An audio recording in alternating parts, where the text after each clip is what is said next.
let's actually go to the White House, where we find NBC correspondent Hans Nichols. Hans, what more can you tell us about what happened between the president's previous stance about this, where he talked about it going away, it'll be a miracle, it'll wash through, to yesterday, where he seemed to realize just how serious this really is? More information. A lot of information has been coming in to the president, and although there's been information from the beginning, so like a lot of folks, I'm a little flummoxed on just what precipitated that marked change in tone from the president. And you talk about how dramatic it was. For me, the most dramatic moments were when the president was given opportunities to sort of go after some of his traditional whipping boys, Jeff Bezos, Andrew Cuomo, and he passed up those opportunities. Yeah. The only time he was a little bit pugilistic was when he suggested no one's really to blame, except, and then he hinted, except maybe when you look at the origin, the source. And then we saw the reversion to the mean when the president, as you mentioned, back on Twitter late at night, he started calling this the Chinese virus.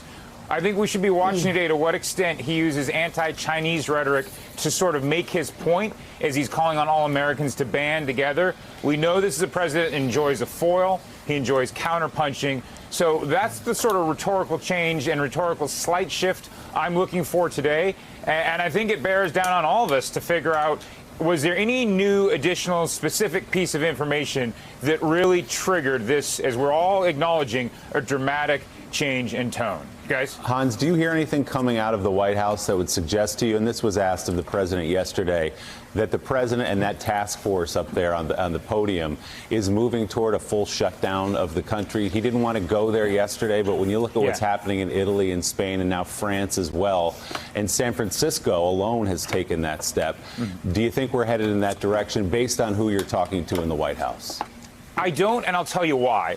Number one, it's unclear what mechanism the United States government has to force that sort of change. And when you look at what the president suggested yesterday, I think I just gave away the key part. Suggested. These were recommendations. These were guidelines. These were not directives. These were not orders. You know, people think of the president of the United States as being immensely powerful, but on some things they actually have to use persuasion. They have to pull certain levers of government.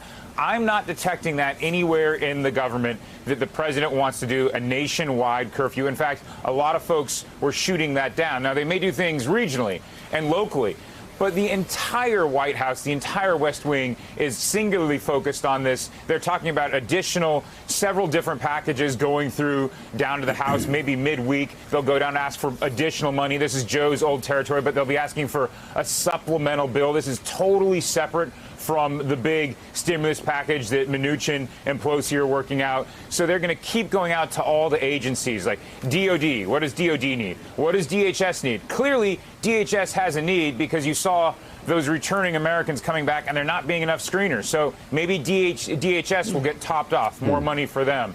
So I think today is going to be sort of a gears of government day, but I'm not detecting anything of a total shutdown. But again, I want to give a big caveat. That could just mean I'm a bad reporter and don't have the lines into the right places. Well, you're not a bad reporter, but you're right that this changes hour by hour, so you don't want to make any predictions. Yeah. You're a great reporter, Hans. Thanks so much. Good to see you this morning. So, Joe, the report that Dr. Birx referenced, the British report, basically said that we would have to keep these measures in place until there's a vaccine for coronavirus. As we know, Dr. Fauci and others have said that could be a year to 18 months. That doesn't mean this is going to last this way. We're going to live that way for that long. But that was part of what I think opened the president's eyes yesterday.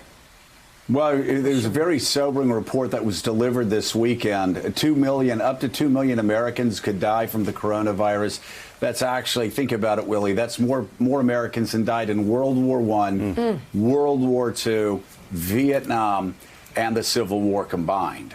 So it's a staggering number. The same thing happened in Great Britain, where they reversed course after finding out their models yesterday would lead to 250,000 British citizens dying. So there was, without a doubt, there was an awakening in there. And the White House is unusually focused and frightened about what is coming. I say frightened. They understand what's going to be coming. I spoke to several high-ranking officials yesterday, John Meacham, who said this is going to be very bad. We are going to have to, it's all hands on deck. This isn't like 9/11. This is like World War II. It's going to change the way we live as Americans. And the atmosphere inside the White House was very sober. But, John, as I heard the president yesterday talking about voluntary measures and then suggesting they may have to lock down so-called hot spots, I was thinking that's actually the best way to go at first, because we Americans might not respond as well, certainly not as well as, let's say, people in China, people in Singapore, to federal government locking things down. That it's going region by region, state by state, locality by locality. Might that be a better way to start this? Well, the policy is obviously evolving rapidly, and I think it's going to get more draconian before it gets less so, unquestionably. I think what Dr. Fauci's been saying about overreact and then be criticized for that makes inherent good sense. The analogy I keep thinking of is less about America during World War II, because though we mobilized, we did it very late. Obviously, after Pearl Harbor and Germany declared war on us, 16 million Americans served, about 11% of the male population, 2 million in Europe. And there were victory gardens and there was a full mobilization. I think this is more like England and Britain during World War II, because civilians are actually combatants, if you will, if you follow the analogy. Yeah. Everybody was at the front, right? And Churchill said in the great finest hour speech, let us so conduct ourselves that if the British Empire were to last 1,000 years, men will still say this was their finest hour.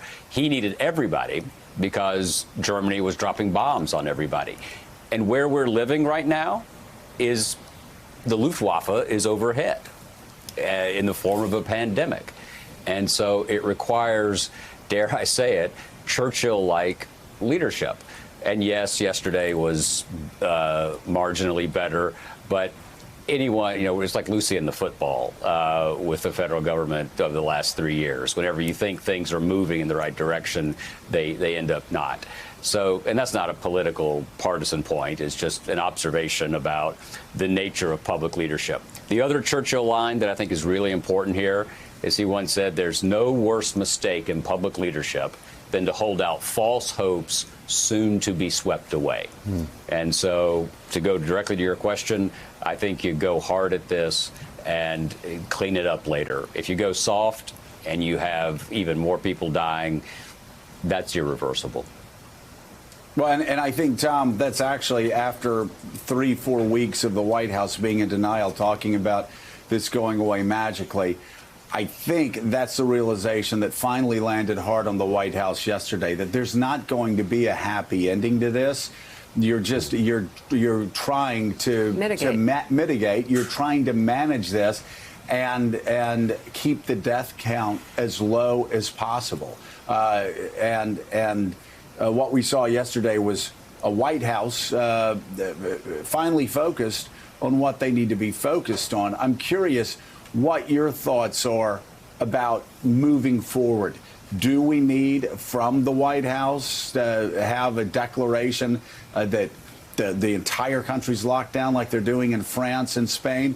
Or is this a good first step? Is this a good trial balloon to get people prepared? Because we've gone from emergency declaration to now the president of the White House saying 10 or fewer people together, work at home, self-isolate in a dramatic way. Are we just going step by step to the point where the country gets locked down like France and Spain? Well, I think, first of all, I agree with John that we have to be careful about a Lucy in the football situation here. One press conference where the president meets kind of the minimum requirements of sobriety and clarity is not a sea change. It's something to be happy about. It's something to applaud. But I think, the president has trouble focusing, and I think that's true for this administration in general. I think most Americans would probably be happy if Tony Fauci became president right about now. I don't think it's going to be a good move to try to go for a national lockdown. And I don't say this because I'm not a medical doctor. Looking at this as a matter of policy, I think the problem is that this president has lost the benefit of the doubt with a lot of people. And so things like very draconian measures that look like curtailments of freedom, especially during an election season, are going to get a jaundiced eye from a lot of Americans. And that's unfortunate. I don't say that because I somehow think the president would be up to no good doing that, or the team around him, or the doctors advising him, but rather because of the president's track record, not just for 3 years, but especially in the past 3 months, where he has been really inconstant and lacked transparency and put out a lot of bad information. If the president and the White House tries to move forward now with these really draconian solutions, I think you're going to have people second guessing him because, again, he's lost the benefit of the doubt among a lot of Americans. I think what they're doing is they're trying to edge us toward more tougher solutions incrementally so that we can accept it more easily. Yeah, which I think is actually the proper approach. And again, I will associate myself with everything that's been said about how this president, this White House, has bungled this crisis over the past. And of course, if you've watched the show for more than 10 minutes over the past 3.5 years, you understand we're critical of just about everything the president does. But Mika, as John Meacham said, I'm going to pull out John's World War II analogy, and us being in a position that Britain was. We are all joined together as a country fighting an epidemic that could end up, let me say this again, based on a study that got to the White House yesterday, kill more people, kill more Americans than died in World War I, World War II, the Civil War, and Vietnam. We all have to work together. I am hopeful that the White House and that the president continues this somber approach, because, at the beginning of this administration, when we had a lot of leaders like, your father, Robert Gates, others all said, we only have one president at a time. We have to do everything we can do to make sure this president succeeds. Well, obviously, this president has made that very difficult over the past 3 years. I'm hopeful that yesterday was a new beginning, especially as it pertains to this battle that we're all facing. And one final thought. And you know what? We can sit here and say whatever the hell we want to say on TV.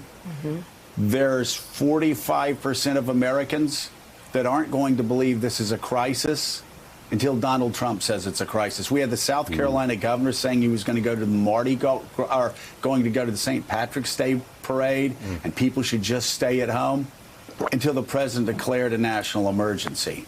There are other people being irresponsible on cable news until the president said this was a serious challenge.